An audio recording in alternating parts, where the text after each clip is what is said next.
भारताच्या इतिहासात असा पंतप्रधान कधीच झाला नाही. सोनम वांगचुक यांना फरफटत घेऊन गेले या एका वक्तव्याने राजकीय वातावरण ढवळून निघालं. दिल्लीत सामाजिक कार्यकर्ते सोनम वांगचुक यांना दिल्ली पोलिसांनी ताब्यात घेतलेल्या घटनेनंतर कॉकरोच जनता पार्टीचे संस्थापक अभिजित दिपके यांनी पंतप्रधान नरेंद्र मोदी यांच्यावर जोरदार टीका केली. या घटनेनंतर बोलताना दिपके भावुक झाले आणि त्यांनी आरोप केला की देशातील विद्यार्थ्यांवर लाठीचार्ज होतो, आंदोलन करणाऱ्यांना गुन्हेगाराप्रमाणे वागवलं जातं आणि त्यामुळे पंतप्रधान पदाच्याच प्रतिष्ठेला धक्का बसत आहे.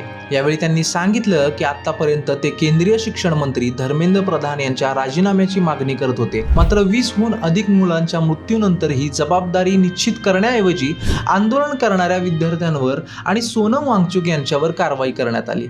त्यामुळे आता पंतप्रधान नरेंद्र मोदी यांनीच राजीनामा द्यावा अशी मागणी त्यांनी केली. दिपके यांनी प्रश्न उपस्थित केलाय की धर्मेंद्र प्रधान यांचे इतकं संरक्षण का केलं जातंय? 20हून अधिक मुलांच्या मृत्यूपेक्षा ते अधिक महत्त्वाचे आहेत का, असा सवाल करत त्यांनी सरकारवर जबाबदारी टाळल्याचा आरोप केला. तसेच सोनम वांगचुक यांना पोलिसांनी गुन्हेगाराप्रमाणे ओढत नेल्याचा आरोप करत त्यांनी सांगितलं की 60 वर्षीय वांगचुक उपोषणावर असतानाही त्यांच्याशी कथित गैरवर्तन करण्यात आलं. या संपूर्ण घटनेमुळे सरकारची भूमिका जनतेसमोर आली असून आंदोलन दडपण्याऐवजी मृत विद्यार्थ्यांना न्याय देण्याची गरज असल्याचे अभिजित दिपके यांनी आपल्या भाषणातून ठामपणे मांडले. मित्रांनो, तुम्हाला या घडलेल्या प्रकारावर नेमकं काय वाटतं कमेंट करून नक्की सांगा आणि आपलं देवगिरीला नक्की सबस्क्राईब आणि फॉलो करा.